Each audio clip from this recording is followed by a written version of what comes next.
What is up, guys? Welcome back to another episode of Third Round Picks podcast. I'm Carl, I'm Seth. I'm Caleb. and today we are talking about the unfortunate decline in viewership ratings for the NBA through week one. So let's get to it. No, bram today. This is not a, this is More not like a a womp victory. womp womp Yeah, womp. this is a womp womp. Uh, All right, so according to MSN, sorry, I'm the only person on the planet that unfortunately uses this still. Says a 42% decline in. Oh, whoops, I clicked on it. All right, according to this, it says 42% decrease in viewership compared to 2023. Uh, Carl, what do you think? Why do you think that is? Honestly, I'm gonna go with one of two reasons. One, it's because people know that inside the NBA with Shaq and Chuck and all them is it's inevitably not gonna be around anymore. Mm, So either people feel like they're already being phased out or they don't want to accept that they're gonna phase out eventually. Or it's because the rookie class this year is on the weaker side compared to recent years. that's a good You point. know, like we've got, Connect who's great, Ryan Dunn who's great. Ricochet's interesting, but he's not doing much. Like it's just a weak rookie class. So that could be a reason. The inside the NBA thing to me would be the biggest reason because those are the funniest group of guys for basketball that I've seen besides us. So that's what I would say. Big shoes to fill, literally. Big Um, shoes. yeah, no, I completely agree. My point was going to be, I think that I would like to see the year by year because I feel like last year was an anomaly because I people that didn't even know basketball kind of knew about Wembanyama. Like that kid was the biggest prospect. Like people talked about him 3 years ago. Like he was our generation's LeBron. Sorry, he's not gonna probably hype up to that, but the amount of hype that was behind him was huge. So I agree 100% with you that like I honestly I follow a lot of basketball and I don't really follow the rookie class this year. I just kind of was like, I don't really care. Um, yeah, I agree. I'd say that and probably because of the location restrictions. I don't know if like with the NBA League Pass, it's super weird and convoluted. Like you gotta have a VPN to watch a game nowadays, and just it's hard and expensive, man. What do you think, Seth? yeah, I agree with all that. That TNT point was really, really interesting. People don't like feeling like it's become more corporate than fan base, you know? So if you start feeling that, you kind of like naturally like, you know what? Maybe I won't watch it, Like I'll Yeah, show them. Another thing I'd say, like I'm looking at the games that are saying didn't attract as many viewers. We have Suns Clippers got a big decline. We had Bucks 76ers had a big decline. So I'm thinking also there's an injury problem in the NBA, and there's been an injury problem for a long time. yep, But like, I feel like there's something demoralizing about it's the very beginning of the season, and you're not seeing Embiid, you're not seeing Paul George, you're not seeing Kawhi. It's like, oh, this is what we're starting with. Then like, why bother? Like we're already not seeing the stars play, and I think people are tired of it. Like some of it's perception. Like I'm sure, there's been injuries other years, but you look at basketball reference for like the stars 30 years ago, and it's like 82 games, 82 games, 82 games. yeah, it's Like, ridiculous. I don't know. Like, I think people are tired of not seeing their favorite players suit up. And especially if you're a Sixers fan, like, what are you watching at that, And then the Clippers, you're like, I don't even see our best player. Yeah, And to have those as some marquee games, it's kind of disappointing from the that's a really beginning good of the point. year. Yeah. So I think injuries are a big problem. I Yeah, mean, I'd agree with that too. you watch if you were gonna watch the Kansas City Chiefs and Mahomes is out for 3 weeks, how many Yeah. people are Why? gonna watch that game? No. Yeah, Not a lot. Yeah, no, that's yeah. that's a really good point. I I wonder what the NBA can do. Like I know they added that rule, right, where it's 65 to qualify Yeah, for awards, and I think it was good. yeah, I think that's a step in the right direction. But yeah, I don't know if it's the NBA at that point. I mean, they could help market and encourage players to play, but I think these guys are like overtrained from when they're kids now, teenagers. yeah, Like they're just playing year round. Like they don't even, it's like they have their high school team, but then they're like AAU, they're going to camps, it's like hmm absolutely crazy all year round. They don't play any other sports. They're Yeah. just all basketball. Like by the time they get to the NBA, they have so much mileage on them. Just because of how competitive it is to make it, and I think they kind of break down when they get to the yeah. NBA. But Well, No, and another thing with that is, half these kids don't take care of themselves how they should. mhm, Like, Wemby has an insane stretching routine. Like, mhm, if he gets injured, I will be very surprised. Like, Chet got injured his first year, didn't play his whole rookie year. That's what I expected Wemby to do, but he was solid all year round. Like, if people or if these players took as much care of themselves as Wemby did, for example, or like LeBron did eventually, mhm. then like I feel like we wouldn't have as much of a problem. hmm But I just think they're like, oh, I got into the NBA, I got my money now, I'm chilling. Like even if I'm injured, I'm still gonna make my money. Like I don't think they have as much love for the game anymore as they did 10, 15 years ago. I'll say one other thing with the ratings. Something else that's been going a long time, but free agency trades, right? Like the player movement is so insane at this point that like yeah, it's hard to get attached to these teams. I mean, you look at as like a Laker fan, for example, like we've had AD and LeBron a few years. Everyone else has just been in and out. Like I don't. hmm Mhm. If you get attached to some role player that you like see ya.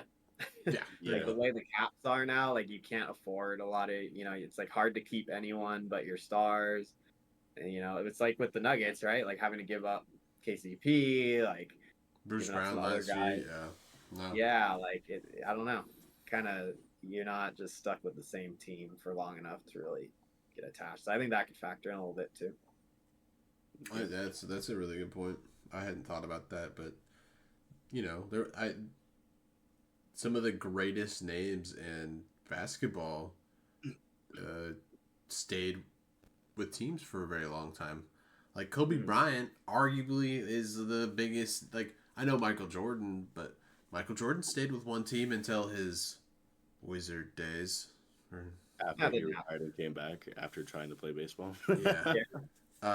but like Kobe was the most marketable basketball player up until Curry because he stayed with his team. Like, Mhm. Mhm. how easy it would be to be a fan of Kobe Bryant in the early 2000s? Yeah. Incredibly. Well, Yeah. and when he, had the tragedy happen to him, it was partly such a huge thing because like all these fans had grown up with him. Like Yeah. he was always on their team, like Always it's on it's TV. different. Always, yeah.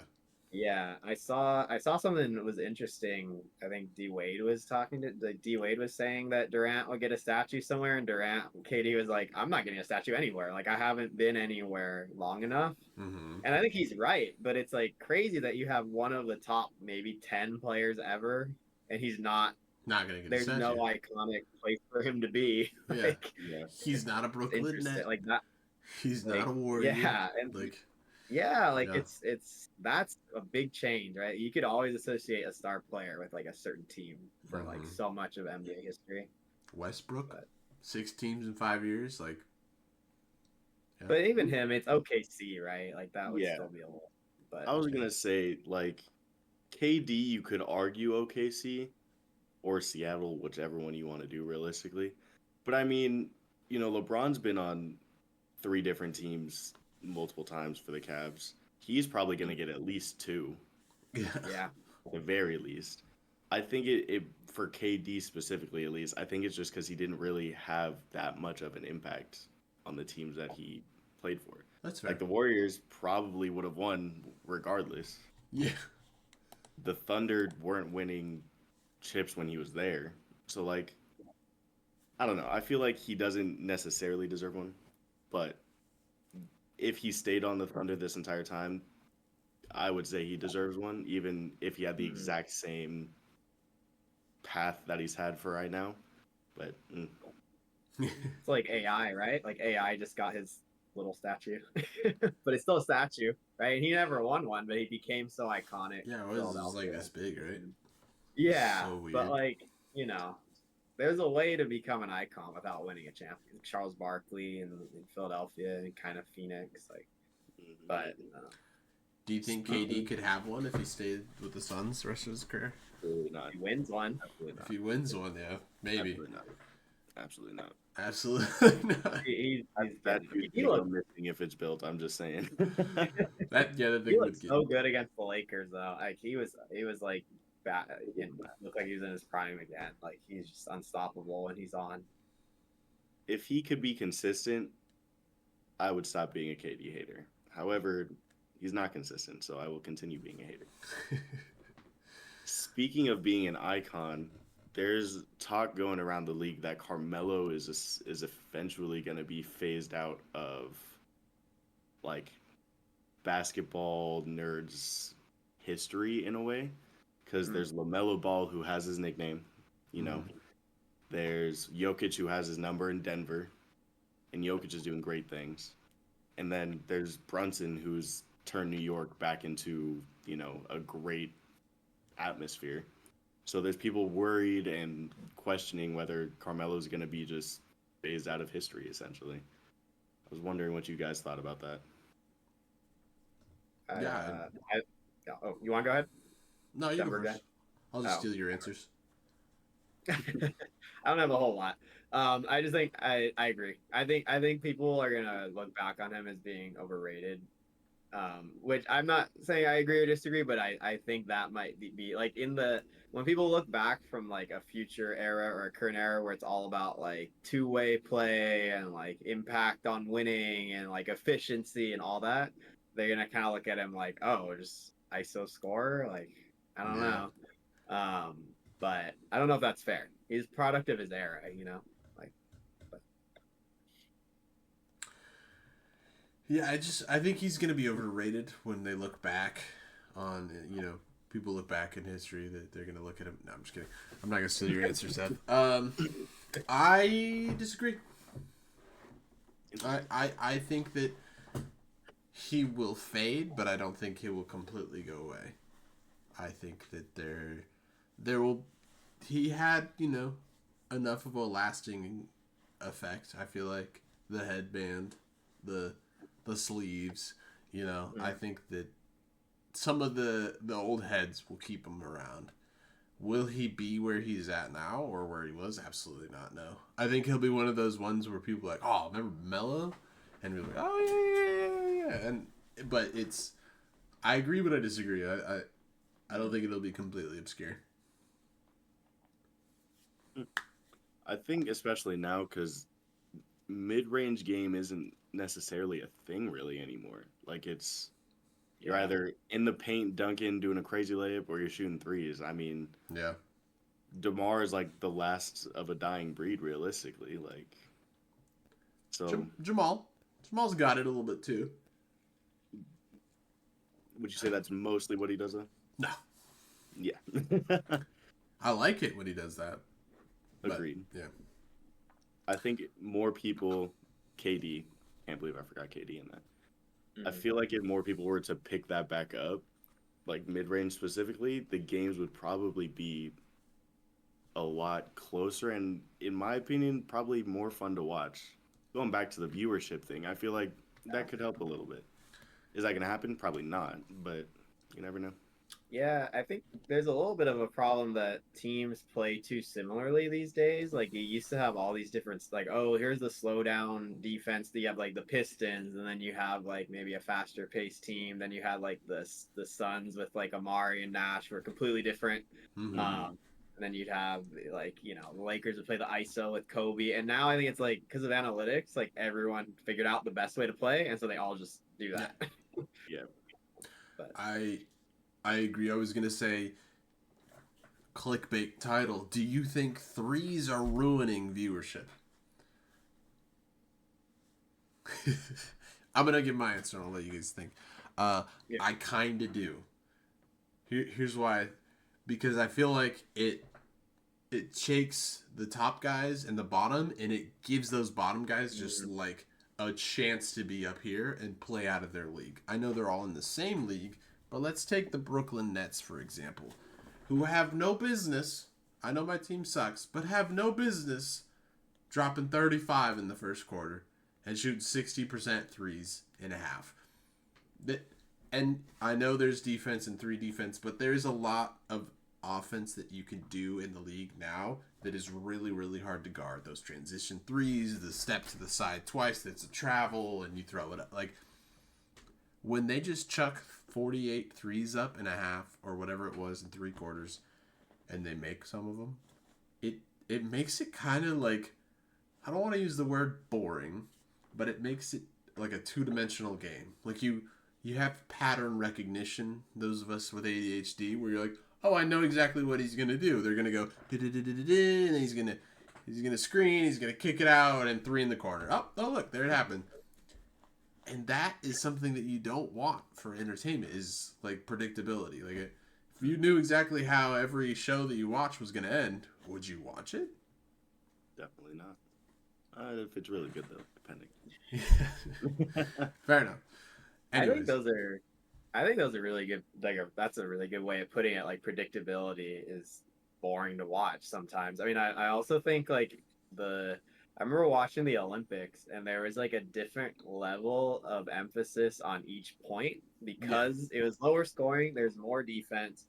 It's more balanced offense, more diverse offense, and there's something about, like, I was watching it was one of the few Laker games that have been going on so far, and they were like up big at the beginning, and you kind of get this feeling like, well, because of launching threes, it doesn't really matter that they're up 20-8 because that could just be done in 2 minutes, right? Or like, not that the 90s was better basketball. I don't want to be one of those people. Like, I don't even remember.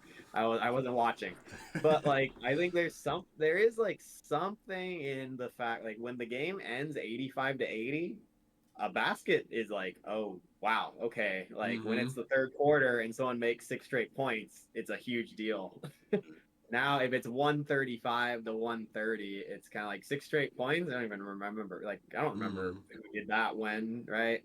And so I think there's a middle ground, and I don't know if it's like bringing back a little more like defensive, like hands on the offense, hand check, or changing some of the rules with threes. I don't know, but I think they're going too far one direction.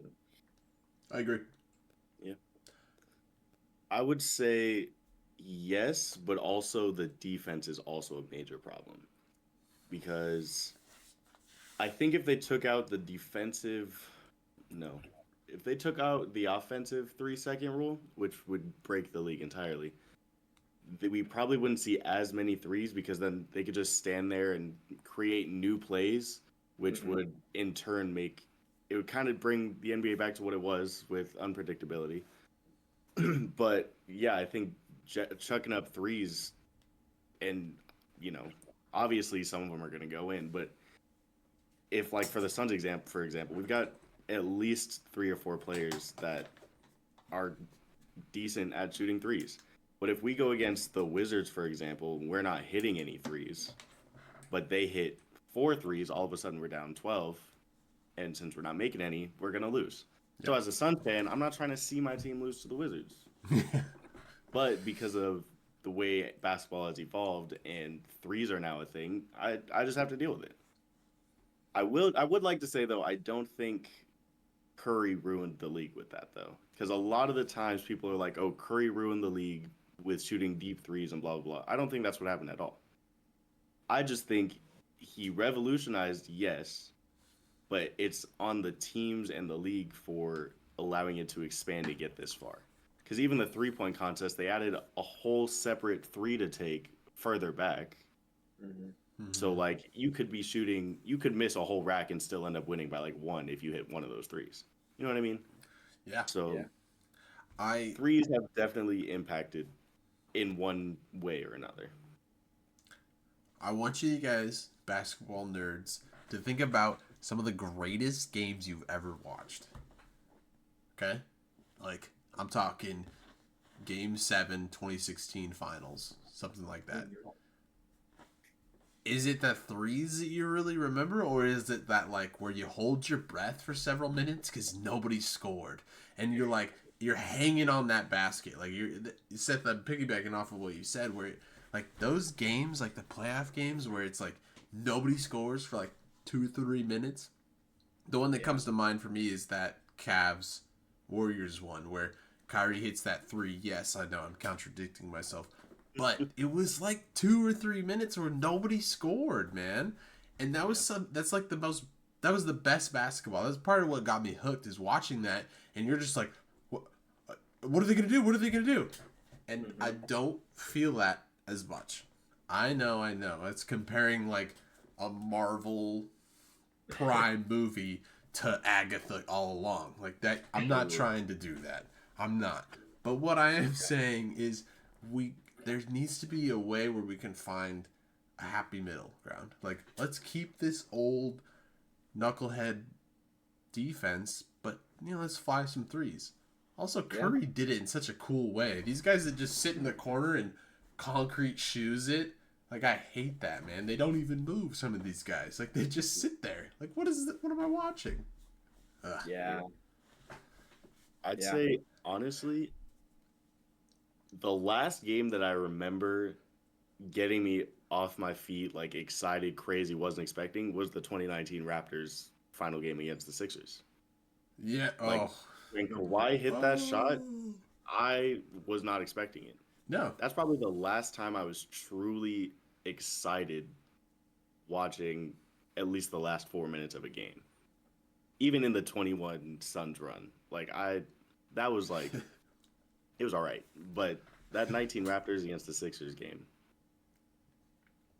Yeah, I think NBA in general has this is related to the threes, but I think it's a little deeper too. It does have an intensity problem in the regular season. Like I think other sports like NFL is good with this, and that like every game has the same feel as a playoff game. Really, like it has that kind of impact to it. Even baseball, who plays a million games because so many fewer teams make the playoffs, there's a little bit more to it too. Like NBA with the play, I'm like 20 out of 30 teams making it. I think it relates to the threes a little bit in that like having that energy to close out when you just need to be a top 10 team in your conference to make the playoffs. Like there needs, I think like the intensity in the regular season is a little bit lame. And I think that hurts the ratings a little bit too, going back all the way to what we started with, that I think there's a little bit of a lack of meaning to each regular season game. And I think it's why guys are okay sitting out, and like why they had to make a rule you have to play 60 something games. Like why would you have to make that rule? Like imagine the NFL being like you got to play 12 games, please. Like you wouldn't, because you would need to play, like you couldn't even have that option. And so the fact that that's something they needed to do is like part of a deeper problem. Like I think maybe they need to make it like there's even more of an incentive to be top 4 or something, right? Like a bye for the first round, because like first round NBA playoffs, I'm not a fan of the 1 versus 8. Like I'm just like I know we believe Warriors. I know we're in the Bay Area, but like no.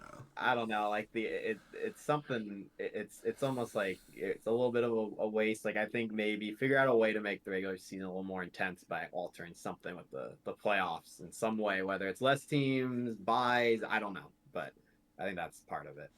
I think less games. Yeah. That's my thing. 82? Yeah. 82 is crazy.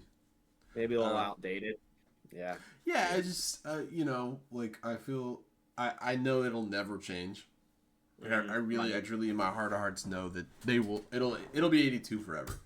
Like but I feel like even if they just did like 40, like imagine if it was just every Thursday night you got to watch your team, or like every Monday, Thursday or something like that. It was just 2 nights a week. Like you would like get your popcorn like I watched Nuggets games 3 out of the last 4 nights. And tonight I was kind of like, I'm kind of glad they don't play tonight. Like, you know what I mean? Like, I mean, back-to-back overtimes does help, but it just, there's like a fatigue for me. Like, as a viewer, I'm just like, okay, let me see guys jack up 43s. for Yeah. 2 hours, but Yeah.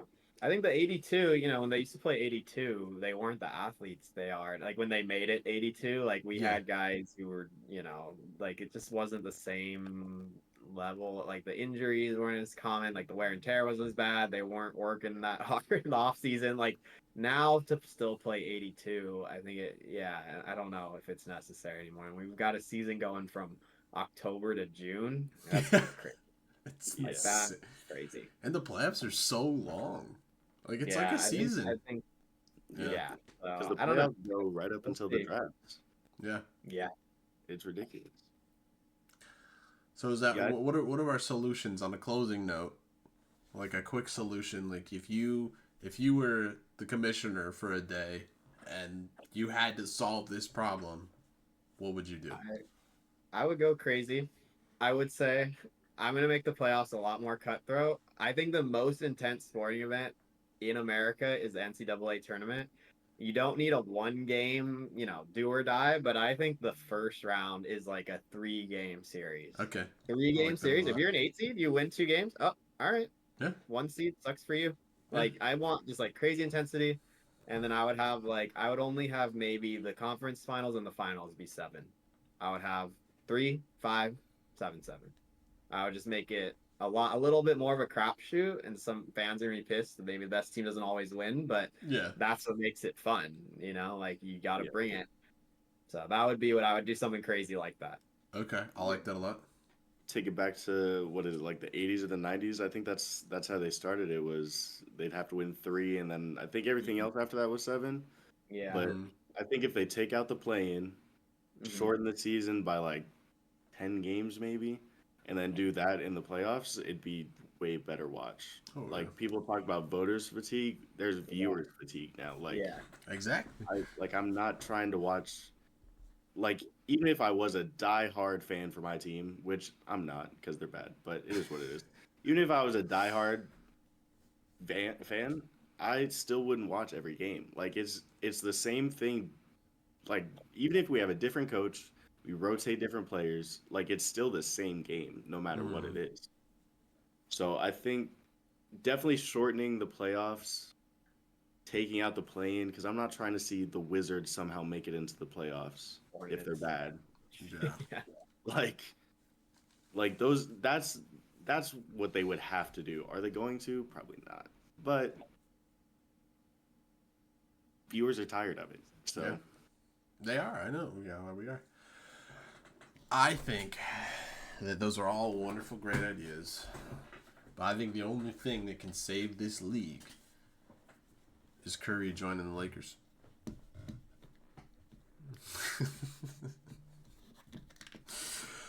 No, but everybody would be a Lakers fan. yeah, everyone in the world would be a Lakers fan, and you guys would probably still not win. Sorry, but Yeah. Talk about injuries. yeah, no.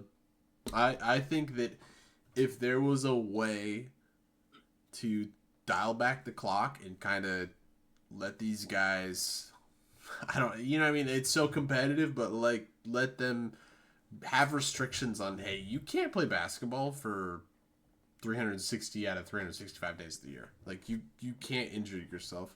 I think that would help a lot. It decrease the injuries, and then yeah, I would shorten the season. I would literally like 15, 20 games. I'd shorten the season, and make it like 8-8 playoff teams, because 20 is insane. Oh yeah, it just cheapens it, right? Like, what's the point? Yeah, because the Hawks last year were 5 games under 500, correct? I think it was 5 or 6, and they made it to the play-in. And you're like, okay, so what's? You could just wash 20 games and then try after the All-Star break really hard, and you can make it. Yeah. Yeah. So why not? I mean, Why not just do that? I see the argument that it will make a lot of the meaningless games meaningful. Kind of, it's like, okay, you have like 11 seed versus 9 seed, where they otherwise wouldn't try, but now they will because there's a chance to make the playoff. But at the same time, if you're watching your team that's an 11 seed, you're not watching them because you think they're gonna win a ring. Yeah. You just must really like your team, right? Yeah, they're Like, winning. You want to see them play another game, but yeah. that's, So I yeah. mean, yeah, I think they need to do something with the plan was only a few years old. They're keeping it for money reasons, obviously, because no 10 seeds ever go into the finals, No. ever. Wasn't the And we Miami all know Heat the that. first or second 8 to ever go? Yeah, I think so. Yeah, So and it's like fine, because they would have won that in my hypothetical first round of 3 games. Sure, Mhm. you win 2 out of 3, you can go. Yeah. But yeah, or first round bye for the 1 seed or something, and have them, whatever, but something to yeah, make it more equal. yeah. Yeah, I think they should also take out the in-season tournament too. Oh, I don't see the point of it. Yeah, no, that's pointless. garbage. The The fact that courts the are ugly. championship team, yeah. Don't you guys have a rafter? Right? Yeah, but well, they probably made us do that. But the fact it doesn't even count, you know what I mean? Like it doesn't like that. Those game stats don't count. They doesn't count toward our record even. I was like, this is a preseason game. Yeah. Why do And you we guys have don't this get rings, right? So what's the? I don't know. So I mean, it was. It counts on Basketball Reference. That's all that matters. They're doing a lot of things that feel like money grabs, and I think fans catch on to that a little bit. Like, oh, we're just being manipulated to watch playing games and in-season tournaments, and like Amazon's buying NBA and no more inside. It's like, wait, we're the ones who are driving the league. Like, why are we not in control anymore? But I have kind of a curveball as a final thought. Just, I thought about this the other day. I think we talked about viewer fatigue. I think a huge part of this, of the viewership, A, people are watching it illegally, but B, I don't know if you guys are with me, but I have advertisement fatigue. Like when I watch an NBA game or an NFL game, sometimes I want to watch the game and I don't, because I don't want to sit there for hours and listen to these ads, man. Everything on my life is got ads in it. Like I drive to work and I see ads everywhere. I listen to music and you get ads. I watch YouTube and I get ads. I Google something and it's all advertisements. I'm completely exhausted from ads. mm-hmm. And I think people maybe subconsciously feel that. And they just don't, like, if I could really genuinely pick between sitting in my room or playing video games for an hour and just totally tunnel visioning, or watching people chuck threes and no flex zone 18 times, might be picking. And you guys laugh because you've probably heard that ad for the last Multiple times, freaking 3 years, man. Like, come on.